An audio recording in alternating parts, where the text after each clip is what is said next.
Here's a bit of Josephine's bio. A pearl in this diamond world. Candlelight poet, photographer, writer. Josephine LoRe's words have been read on stage and in Zoom rooms globally, published in literary journals and anthologies in 10 countries and 3 languages, put to music, danced, and integrated into visual art. She has 2 collections, poetry, Unity and the Cowichan series, and is a fellow member of the national poetry organization, the League of Canadian Poets. Enjoy the gifts of the day is her motto on her email. So let us enjoy Josephine's poetic gifts for our evening. Thanks, David. It's an honor to feature here. I was looking through the list and trying to figure out what I've already read through the year and such of open miking. So my apologies if you've heard some of these pieces already. I changed up my set list at the last minute when Steph asked about our favorite part of Thanksgiving, because for me, it's the stuffing. It's a stuffing that my mother-in-law made. So I'd like to start with a poem that I wrote called Dreaming. And I wrote it actually, I guess I should give a trigger warning. For some of my poems, the content's a bit heavy. And I wrote this poem on the plane flying back to Toronto for her funeral. I live in Calgary, Mohkinstsis, the land of the Piikani, Siksika, Kainai, Nakota, and Tsuut'ina. So, dreaming. Since the invention of the airplane, can we no longer dream of flying? Since the technological buzz of text in back pockets, can we no longer open letterbox in anticipation? Who remembers the path to the stream, how to draw waters from the well, to check in still warm straw for fresh laid eggs, how to separate wheat from chaff, cream from milk? Who will remember how to make New York special, or fill a turkey with sage and butter and bread and onion? Will our children's children be nurtured by the hands and hearts that nurtured us?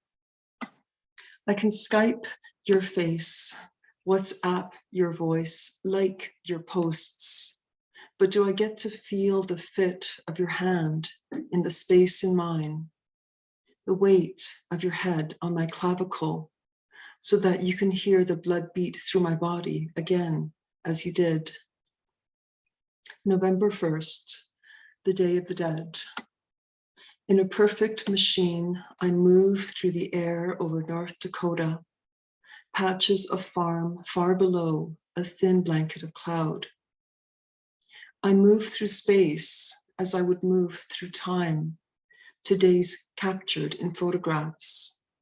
The 3 of you snuggled on grandma's lap, arthritic fingers firmly clasping fleshy calves.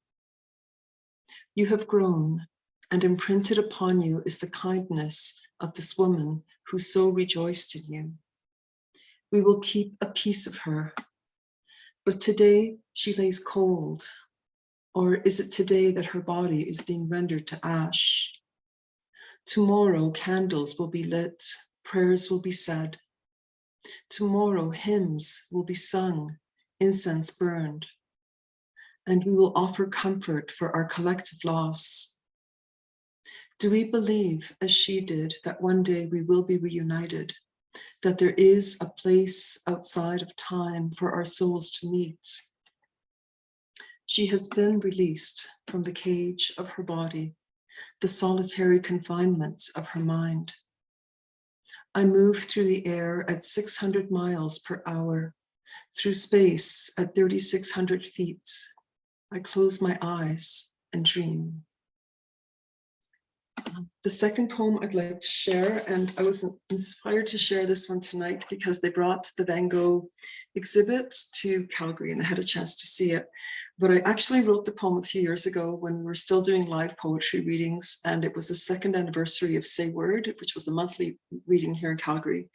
And the poem is An inspiration, it was inspired by poetry and also by one of Van Gogh's paintings, Starry, Starry Night.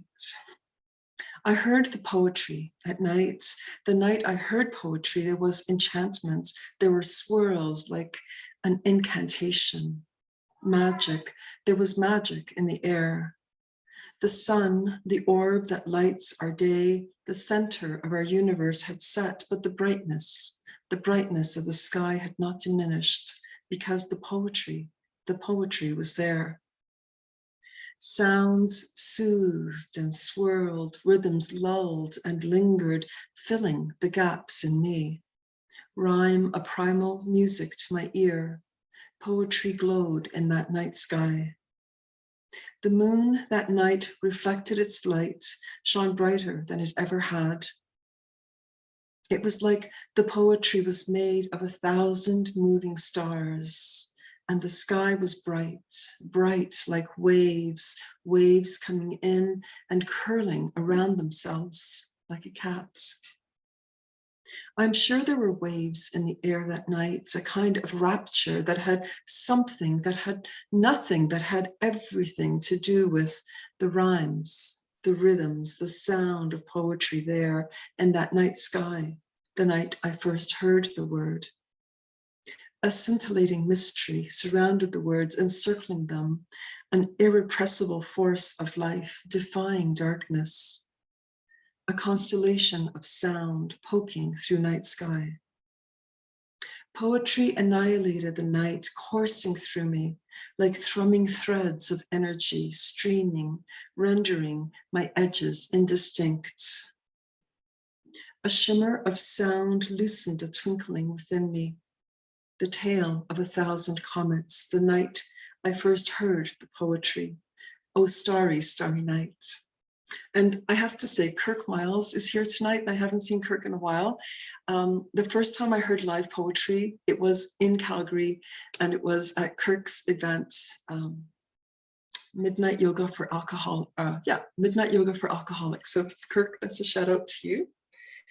The next piece I'd like to read is the one that has the trigger warning. The map life leaves upon the body.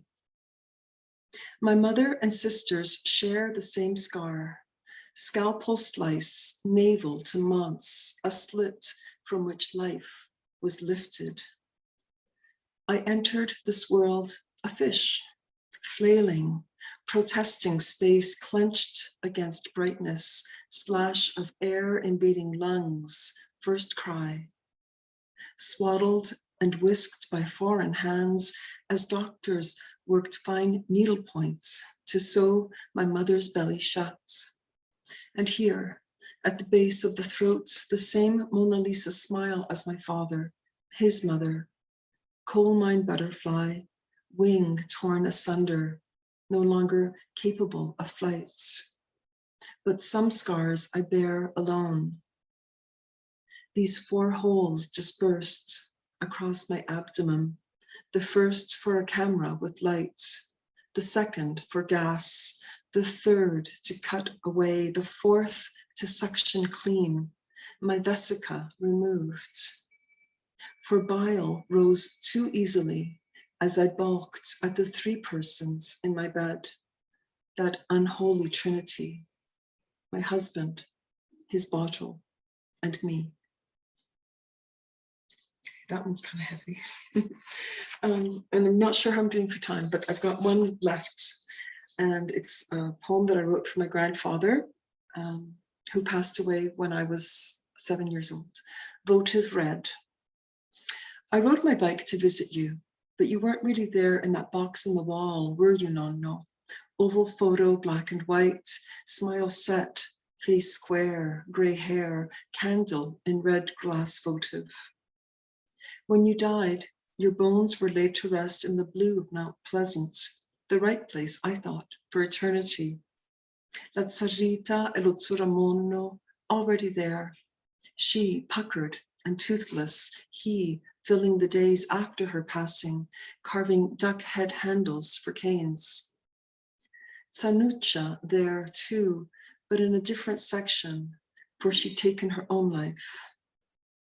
And babies, so many babies, angels crying at their graves. My sisters and I wandered, reading aloud names and dates on markers, time gnawing away at the human signs, while Papa, on his knees, clipped the grass with scissors brought in the back of the straddle chief, and Mum rubbed the plaque brasso bright. We bowed our heads. Papa would light the votive red. We visited you every Sunday, Nonno, and I wonder, had I lain on sun-warmed grass, would I have felt your heartbeat strong, heard your laughter bright, seen the shadowed wolves and doves you projected onto wall, the orange zigzag teeth you carved, watched you play that game again, fingertips tapping, tabletop, 2 fingers, 4, I forget now the point of that game. I don't visit you that often anymore, since moving to this jagged place where prairies crawl up to the foot of rugged peaks. And to tell the truth, I don't really picture you there. They moved you from Mount Pleasant to that box in a drawer, a wall with plastic flowers, sad and dusty, like the face of the Madonna. Back in Sicily, cemeteries are like that. Not enough space for the dead. I think of you this Sunday morning, olive coral flesh, wide-fingered hands, breath as warm as smile. A secure child in your arms as you point out buds swelling in the tree, lift leaves to show me tomatoes greening on the vine. Offer me tendrils to chew, tangy sweet. Tell me again of the grapes that grow in Sicilia, laughter soft as the rough stubble of your cheek, tickling mine. I think of you, Nonno, under open skies, grass eternal green, glowing flame in glass cup, votive red. Thank you very much for listening.